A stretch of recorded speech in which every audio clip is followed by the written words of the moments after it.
When people feel like they have access to food that is good to their bodies, that promotes their own health, that feels like it's in alignment with who they are as people, then their imaginations, even about what justice can be, gets activated and fueled in a completely different way.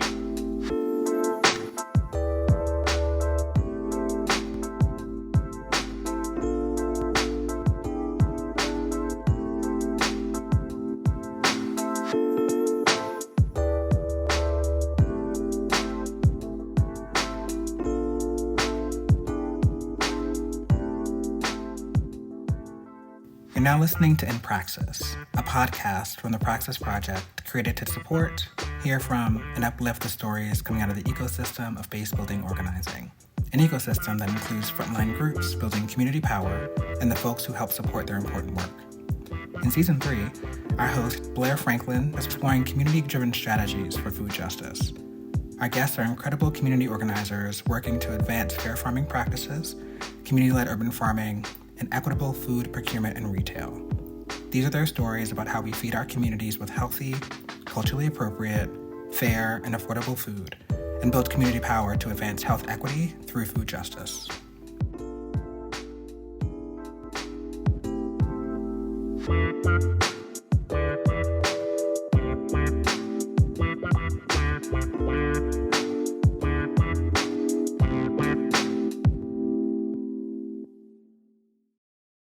So thanks so much for taking the time today. I am super excited. I'm going to start with the first question here and we'll get into the interview. So would you mind just telling us a little bit about who you are and what you do? Great. I'm so glad to be a part of the In Praxis podcast. First off, I'm really excited that this opportunity came to me through the National Black Food and Justice Alliance, which is great. My name is Emanuel H. Brown, and my pronouns are he and him. And I am currently the executive director and steward of Acorn Center for Restoration and Freedom. Beyond that, I am a space curator, facilitator, and really someone who is all about conjuring spaces where people can experience freedom as an everyday reality, not as just a distant vision future thing, but as something that we can have right now, whether it be for 30 seconds or 30 days. And much about what I do is about doing that, right? So the evolution of my work to becoming a landed project out here in occupied Muskogee Creek territory in Georgia has been the evolution of being able to be like, how can people get free? How can people feel free? How can people get free? How can people feel free? And that's what I do. It's looked differently. We're celebrating our 5th year anniversary this year. And every year it is looked differently because I'm so driven by the question and the compulsory nature of freedom being possible in our bodies right now. Even inside of this work began inside of a Trump era space as a means of my own survival. Quite frankly, I was like, if this is what's about to happen, I need to do everything differently.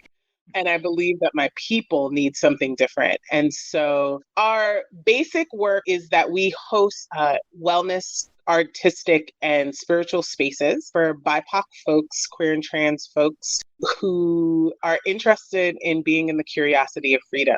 We do that through 4 main initiatives. We do it through Black Love Convergence, which is a gathering of Black people annually that happens in which we try to practice the freedom we want to experience in ourselves and in our relationships with each other, and try to deeply listen for what's coming ahead so that we can be prepared from one generation to the next to keep the momentum of Black freedom moving forward.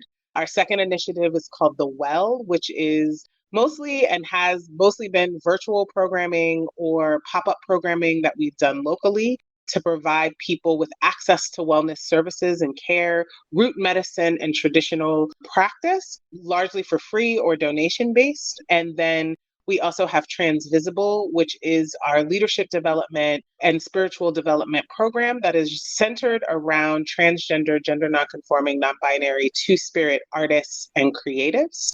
And then finally, which is our newest baby, which is our retreat center, which is a landed project that is almost equidistant from Atlanta, Macon, and Athens in Georgia, where we provide restorative retreats for groups and individuals, couples, and families here on the land. And we see the first initiative of that restorative retreat is to restore Black folks, Indigenous folks, and other people of color, queer and trans folks back to their connection with the land by providing them a space where they can just be. We do a DIY experiences. We also do cultivated experiences with folks.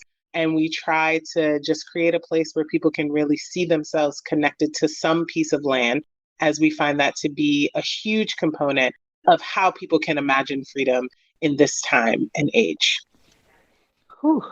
Wow, that was incredible and soul-stirring. So thank you so much for, just that rich description of all the ways that you show up in the world. Yeah, and the work that you do. And congratulations on your 5th year anniversary also. Thank you.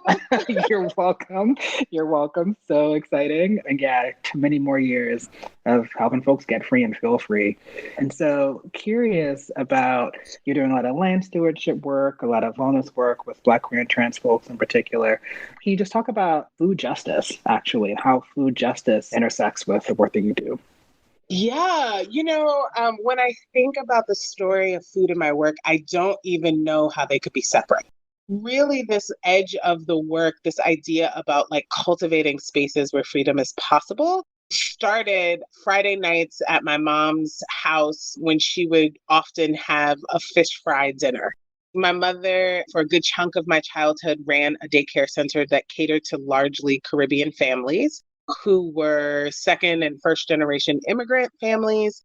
And her tradition of inviting the parents to stay, to linger, to stay a while during the Friday nights is really where I, at 9, 10 years old, was able to see, oh, this is possible. My mom has created a new world over fried whiting and shrimp and crab legs, and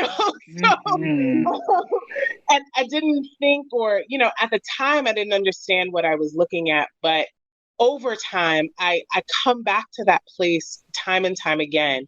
It was over those dinners that clothes exchanged hands from the older to the younger children, that advice was given on how to navigate the immigration system, where heartbreak was shared and joys were shared and celebrated and birthdays happened. And so to me, my entire life food has been an integral part of the freedom journey. And over time, I feel really privileged to have had, through the academic successes in my life, access to a lot of spaces that many of my peers growing up in Queens, New York, did not have access to, right? Like, I grew up on buildings, on top of concrete, with next to more buildings, right? So we were not, this was before the age of the farmer's market. I didn't know nothing about it. And, where my vegetable intake was mostly like broccoli and cabbage. Like, I don't know why we didn't eat other vegetables. I'm sure they were in the store.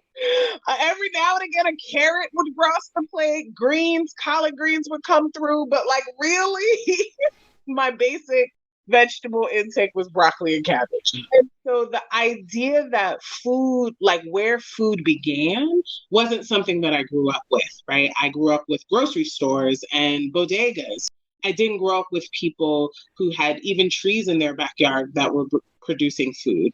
And so through my academic journey, I was able to get into community where I could start to look and think differently about food, because I was being schooled in more affluent communities or places that were closer to the farm industry, right? And so therefore had farmers markets. Like, I went to school right out of Philadelphia. So the Pennsylvania Dutch farmers market was like the thing, and I remember walking into that space and being like, these people grow this food and they bring it here and sell it to you? And almost a little skeptical, like almost like, but what happens to it in the meantime? Is it that? Right? So it's like, not being from a place where I saw people with gardens or backyard gardens. Like my mother loved plants, but she never really grew food. So being exposed to that in early college made me initially very curious and also let me know that the food that I was getting in the grocery store was not actually food. Blair, what was that? Yeah. I don't know what that was. Yeah. Yeah. Like tasting a peach for the first time, or tasting some green beans for the first time, or seeing like fresh grits, things like that, or having like fresh milk when I used to drink milk and being like, what? That's not milk. If you tell me that this is milk from the cow, then I don't know what I've been drinking out of that carton box because this is a different texture. It smells different. It tastes different, right? So I think that really sparked me to get very curious about food into my early adulthood. Again, having the opportunity to travel abroad. So I lived in Korea for a short period of time. And then really the cementing of the food journey came when I moved to Oakland, California. Now I was in an urban environment, so a place that I was much more familiar with. I'm like, okay, this looks urban, but you had your backyard growers. Plus you had your small urban farms. Plus you had the farmers market that you could go to every day. And so it really allowed me a place to integrate this idea of food access and the quality of food as food justice, and to take advantage of being in a space where you were so close to the source and production of most of the food in this country, to be able to get the freshest resources, to meet and greet with farmers, to learn about the migrant farmer and indigenous farmer journey around being able to access food. And so from that, my love of cooking just continued to fuel my love and my idea of what food justice would be. So I would say that the thing that led me to the first action inside of food justice was really recreating a lot of the food that I ate as a kid with fresher, organic, more healthful, health promoting ingredients, right? So, replacing corn oil with olive oil and sunflower oil, but still frying delicious chicken, right? Mm-hmm. Or going back to things and being like, oh, peanut oil. I'm sorry, we used to fry everything in peanut oil, despite peanut allergies being a thing. This is such a better oil. How did we lose access to that? Why is it all of a sudden $9 a bottle? Right? Like, what's going on there? So really allowing my passion for food, like for cooking, to say, okay, how do I create food that reminds me of home, but I know is promoting more health? And then the final thing, starting Acorn 5 years ago, I wasn't thinking about nobody's land. I'm a city kid. I said this. I am a city kid. So I wasn't thinking about anybody's land, but people kept asking for it. And we kept seeing the connection between when we were holding these spaces of healing, these gatherings where 85, 100 people were coming together for one common purpose, to heal and to feel free. How important food being a part of that, how important touching the dirt that somebody had cultivated, that somebody had loosed of its binds inside of slavery or plantations or whatever, how important those things were to the journey, how it resourced people, gave people much more capacity, right? So when people felt nourished, they felt like they had more capacity to go deeper, to be more vulnerable, to allow things, to release things, to actually let things go. I remember when we did Black Love Convergence, and we were 3 years ago now, and we were at the Penn Center, which is Gullah Geechee land off of the coast of South Carolina. We had invited some kindred that were from Jamaica, the islands. And I had done some special work because I had lived there for a period of time to make sure we got the snacks that they often have there, the brand of snacks that they often have there. And the people who were there from that place, like coming up to me and being like, like almost in tears to see those cassava chips that they could get home be on the table as their everyday offering, right? And so for me, that really cemented food is story. Food is a mechanism, absolutely, for healing. And when people feel like they have access to food that is good to their bodies, that promotes their own health, that feels like it's in alignment with who they are as people, then their imaginations, even about what justice can be, gets activated and fueled in a completely different way. Okay, there are so many incredible things, moments that you uplifted and everything that you named, and just continue to be both deeply appreciative and deeply inspired by. Yeah, just by that reflection. I want to like uplift a couple of things that I heard that I feel like bear repeating, right? So I think the way that you talked about your mom creating a new world through whiting and fried fish and just like the food she brought to the table, hearing about that journey of tasting food for the first time and realizing the food you were sold in grocery stores was not food. It was just that first tasting of actual real food grown from the earth, how it transformed you. Mm-hmm. Yeah, how access and quality of food is food justice, its story, it's a mechanism for healing. All of that is so powerful, so profound. And then I wonder then, as you are doing this land stewardship work and this food justice work and bringing folks home to themselves and getting them to like imagine, right, justice, what are some of the greatest barriers you experience to your work and how do you overcome some of them? Yeah, I would definitely say the first greatest barrier was definitely the racism of Black food being treated as deadly and unhealthy. And the reason why that was such an intense barrier for me growing up, like again, as a city kid, it's like once the health movement started to take hold in the 90s and the early 2000s, we were bombarded with commercials about the dangers of our own food. When Yeah. people used to watch just regular TV and you didn't have a choice about what was happening in between, we were bombarded with your food is unhealthy, your food is unhealthy, you are unhealthy, your body is unhealthy, everything is about you is unhealthy. And so you should change.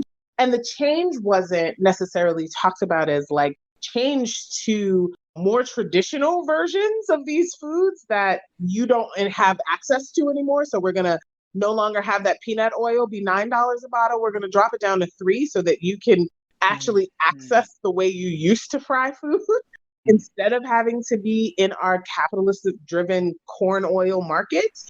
So that wasn't the change that was being purported, right? It was changed to a white palate and a white way of eating. And so that I think was such a huge barrier because it created this odd relationship between health promoting foods and whiteness that Black people were in holistic rejection of.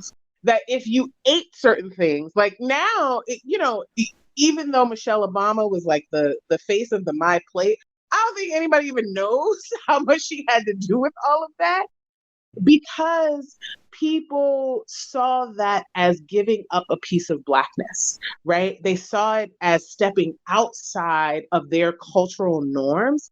And so therefore, and I saw it as that, right? Like, oh, you eat like a white person. Like, what does that even mean? We don't even know. But I don't want to be the person who's caught out there without my fried chicken on my plate, right? Like, I don't want to be the person who's asking for like, oh, do these greens have pork or not? Right?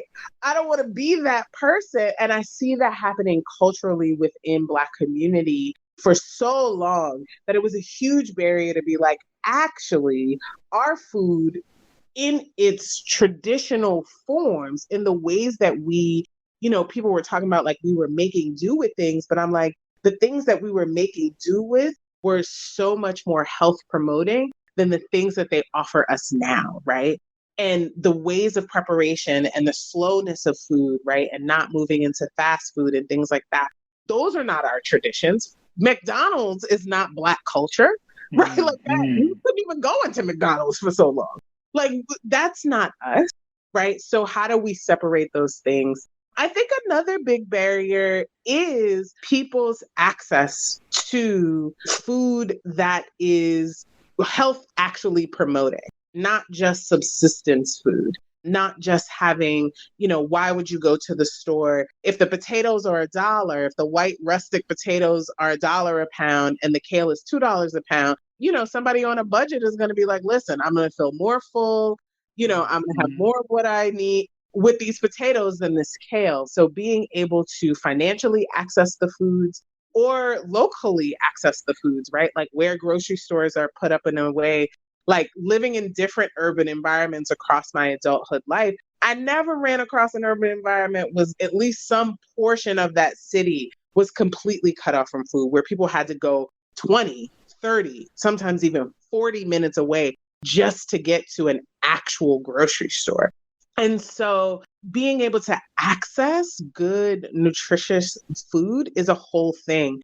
And finally, I'll say the last barrier is just behavior change, which is a barrier to anything freedom based, right? Like any justice that we seek in the world, we should try it out on ourselves first. And that requires us to change behavior. So if I'm talking about food justice, that means that what's in my cabinet needs to look different, right? How I treat food, where I choose to put my food dollars, right? That might mean, inconveniencing me a little bit more, but it's worth it if I know I'm supporting more local farmers or Black farmers or whatever. So that piece around behavior change, how we can actually adapt our behaviors to be able to reflect the intentions and the justices that we actually seek is a whole thing. It's both. I think a lot of times when we think about justice work, we just think about the external things that are acting on us that don't give us access or the quality that we would like. But we also have to think about, okay, well, what are the internal things, right? So I had to really come to grips with that when I was living in Oakland. And there was a grocery store everywhere, in the part of the city that I lived, plus a daily farmer's market, plus even at the times when I needed to be like on EBT, you could use your EBT at the farmer's market and get twice as much. Like they had it all set up. But I was like, so you're still eating those cup of noodles though? Like you're still eating this ramen, right? Not to judge myself, but to be like, what are the slow and measured ways that I can change my behavior so that my access to good food is not only dependent on what I have access to, but it's also dependent on how I choose to use what I have access to, which I think really shifted, being able to have conversations with folks about the food that they're providing or what kind of food it is and things like that all really shifted the way I was able to come to food justice for myself. And even within my personal family, right? Like that's where food justice really takes hold. Then bringing that stuff home and being like, all right, if I'm going to cook, I'm going to cook what I'm going to cook that I would cook at home, even though my food behaviors and patterns are different. And, bearing and grunting down of like people being like, well, what's this? And what's that? And what's this? I ain't never had that.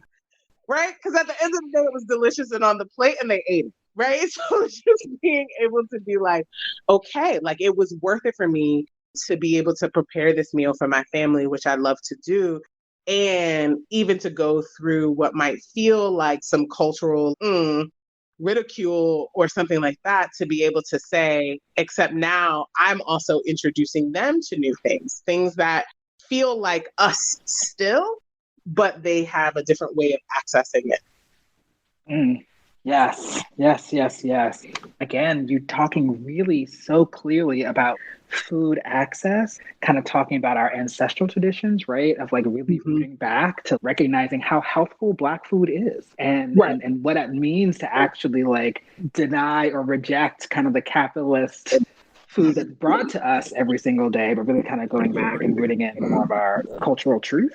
And then, what it looks like to really live that out. What does it look like in practice? How do you measure success? What does that look like for you? I think in the context of the work, in the context of, Acorn, what does success look like for you? So here at Acorn, our food project is that we are growing a herbalist and chef's kitchen farm. And what that means is we are primarily interested in growing things that serve as medicinal herbs and then herbs for cooking, which could be the same thing. Yep. But sometimes people think about them very differently. And we do a little bit of light vegetable growing. We would like to get good at a few good vegetables, right? So we're trying to get good at lettuces because we find that those, especially being here in the South, sometimes that's the limiting factor for food businesses is you go and get that salad and that salad has got a bunch of iceberg lettuce in it. And you're like, why am I eating this? You're just like, I don't want this. But we know that our Black-owned, especially Black-owned and BIPOC-owned food businesses the difference in cost, right? Mm-hmm. Being able to get that iceberg lettuce or that green mix or that spring mix or whatever is so different. And so we want to be able to partner with local food businesses to be able to provide them with some of those extra things, right? Like that you don't think about: edible flowers, lettuces, herbs, fresh herbs, parsley, sage, rosemary, purple basil, and Thai basil, things that actually on a large scale would cost them a lot to try to get access to, that we could be offering them even in small batches that could really enhance what they're providing to the people already. So that's the end of that. And so here we think success is, first off, the partnerships that we develop with herbalists. So we are becoming a herb processing space, essentially, so that people could source herbs from us for their herbal medicines, whether it be teas, tinctures, cordials, salves. We're developing that end of things. And then also developing the relationship with our local Black-owned food businesses to be able to say, like, do y'all even have to pay us for this stuff? Or is it an offering, right? Is it an offering that will enhance what you're providing? So building relationships with those who have Black-owned food businesses here. And because we're outside of the city too, that even matters even so much more about what food businesses get access to and how they can shift and change and enhance whatever their menu is so different when you're outside of the perimeter. And so to be able to be that purveyor of, like, actually, here's this bundle of this delicious sweet green mix lettuce and this fresh basils that you could be using for any parts of your food business. So I think first success is the relationships that we are building and will continue to build over the next, 30 years, that really creates an infrastructure around growing food and providing herbs to folks who really are doing it for the sake of the people. I think the other success is when people come here for retreats at Acorn, they're given 2 meals a day that are lovingly prepared by me or my niece, who is our in-house chef. And those meals are largely vegan, gluten-free, and dairy-free. So for me, the success in that is when people are like, oh, I can eat like this. Nothing has been taken from me in order to eat like this. This isn't about lack or not having something. This is just a different way of doing it. So to see when people leave here like, wow, I haven't had this many vegetables in 6 months or a year, right? Like, since I've been here, you served me more vegetables than I've had in a year. And people have said that to us. And I'm like, I'm so glad, right? So that people can really start to connect, like, oh, if I can do it there, then is it something that I can take home? And then how do I take it home? Finally, I think the measure of success is perhaps a far cry away, but really for people to look at food and herbalism and herbs as a part of their basic needs, that we treat it with the same veracity that we treat anything else that we need to live, right? Like, so this idea that having fresh, nutritious food is a luxury is gone, right? Like, hopefully in 30 years, no one thinks it's a luxury, but people can really see it as something that everyone can have access to. And my only thought about how that happens is through developing more localized food systems. I don't think it works on a big national scale. It can't. If I'm getting cantaloupe from California, that cantaloupe is not going to be the best cantaloupe versus the cantaloupe that I can get from South Carolina, or I can get from Southern Georgia, or even I can get from Florida, right? Like, so really having a robust system of localized food systems where you could essentially go on any block, urban or suburban or rural, and people be like, yeah, we got a farmer's market, or yeah, I go do direct, get my CSA from this farmer. They come and bring our box once a week. That is really what I see as success. And while Acorn might not be directly a part of that system, who knows, we might become a part of it. I think planting the seed that kind of system is possible is absolutely what we're able to do. We source most of our food from local farmers, and we work with a Black CSA that is here local to us. And so we tell that story all the time, right? Like, go to the farm stand. Don't go to the grocery store if you're trying to pick up vegetables. Go to the farm stand first, and then get what you need from there first. So we want to be a part of the people who are planting that seed deeply with folks. And the best way we know how to do it is that they get connected right here on the land to where food is coming from and how it shows up on their plate. Yeah. So the vision is so big and so real and tangible, and you have people that you're supporting and in community with and learning from every single day. I'm curious about if you had like unlimited resources, if money wasn't an option, you just had whatever you needed, what would you do to increase your impact in your work? Yeah. Oh man, unlimited resources. I can't dream think in an big. unlimited resource mindset. Sometimes people Be are like, how much abundant. money? How much? What should I do? What should I? I'll be like, oh, that doesn't matter. So, here's where I would put money. One would be, we already have an incubator program. I would put so much resources about incubating other either food healing businesses that are looking to use the land as a resource, whether it's the development of herbs, whether it's using the land physically. I would just dump gobs and gobs of money into people with an idea. What we know about investment capital and all of that kind of like innovation capital is, I don't know, it's something like 1% of the funds come to Black people. Yeah. Or to people of color, Yeah. right? Like, it's not even enough. So I would start putting out money, lots and lots of money, into the hands of people with ideas about how to increase the well-being of our people using food, using herbal medicine, using anything that comes from the earth and is connected and trying to be in relationship to the earth. So that's the first thing that I would do. And then I think the second thing I would do is I would put more money into buying up as much land as possible. While not all land dreams have an agricultural component, like this one didn't, but being on the land long enough gives you the idea about, where do I fit in the system? Do I want to grow just watermelon? Do I want to grow just greens? Do I want to grow just herbs? So for me, purchasing land and cultivating people to be stewards of that land, and then seeing, I think what we underestimate is the land will teach you about biodiversity. The agricultural system as it is pretty much shoots that in the foot, but the land will teach us about biodiversity because it has to. It's how it functions. So then we'll start to figure out, like, okay, who's in my neighborhood? Who's local to me? What are they growing? What am I growing? How do we make something that kind of works together? So yeah, so I think the second thing I would do is dump a bunch of money into just acquiring land and supporting stewards to steward that land. Not me, because I got this piece of land. But let's be clear. Let me be clear, but not me.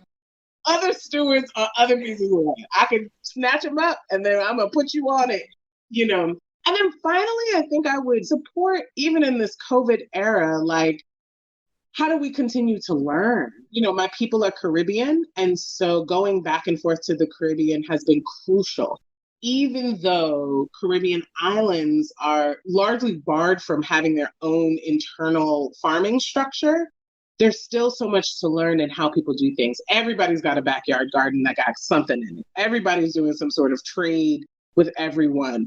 And so to be in a place where people can travel, like intentionally travel to learn about how people are using food, growing food, being with food to other diasporic places, for Black communities or home countries, for other people who, you know, your people might be from India, but you've never been there. You know, you might be 2, 3, 4 generations out by this point, and you've never been there. To be able to go back and say, like, how did my people do it? And then to recapture and reclaim some of those practices and ways to bring back to the soil, because I think that has really helped me. The more I've gone back to the Caribbean, the more I've been invigorated to kind of be like, oh yeah, I could totally do this. Like, my people know how to do this. This whole food justice thing is not an issue if everybody has a backyard garden, you know, like all kinds of ways that I see it So that's what I would do. I think those would three things. That'll cost, a pretty penny. Unlimited money. But we're now dreaming in abundance. So it's all going to happen, And we just keep doing it over and over again. I'm like, you said unlimited. So this is, I think in generational terms, I'm like, okay, so for the next 3 generations, what we're going to be doing is buying land, putting stewards on the land, making sure that people can go back to their home places and be able to get some of this food knowledge back into them, and then just pouring money into people with ideas and just repeat, rinse and repeat. Yeah. And so in that, this will be my last question before we close, but in pouring into people with ideas, what's one piece of advice for someone thinking about starting a similar initiative in food justice, in like healing arts, in wellness and seeding and growing and creating rest spaces? Yeah. Just what's one piece of advice you'd give someone starting an initiative like this? Yeah, I think my one piece of advice is start with you. Like everything that comes from your altar is going to be of service to your community. So begin with your own altar, very physically and tangibly your own altar. Do you have an altar practice? What does an altar practice look like in your life? A place of honoring and remembrance, a place of gathering power and wisdom and learning. That has been crucial for me. And food was such a part of that too, everything from offering food to ancestors to bringing certain foods and their wisdom onto my altar to be like, what can I learn from you? And how can you support me in this journey? And then to go from there, it's like not everybody is meant to be a large scale agricultural subsistence farmer. Not everybody is meant to have 8 acres of land. But I think when we go back to our own altars of work, our own altars of like what is helping me heal, stay connected, help keeping my community vibrant, then we'll find food in there. We'll find the land in there.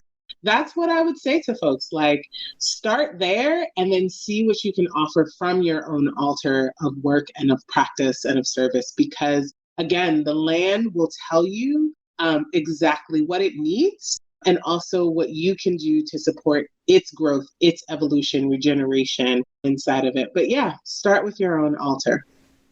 That is beautiful. Is there anything else you feel like you want to add as we close?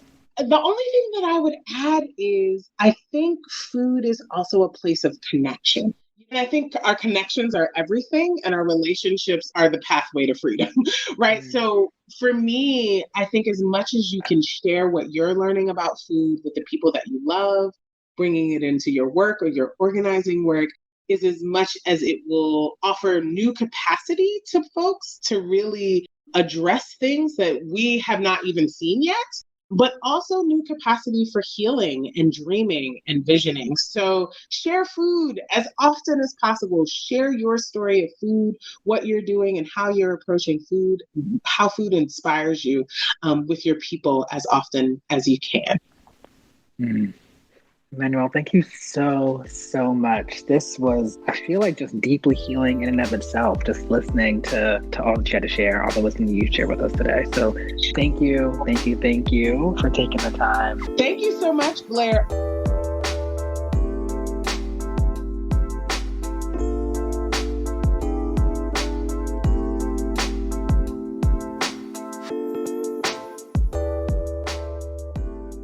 Thank you for listening to this episode of In Praxis. We hope you all enjoyed it. Make sure to visit our website, www.thepraxisproject.org, where you can check out additional episodes with other guests, as well as learn more about our work.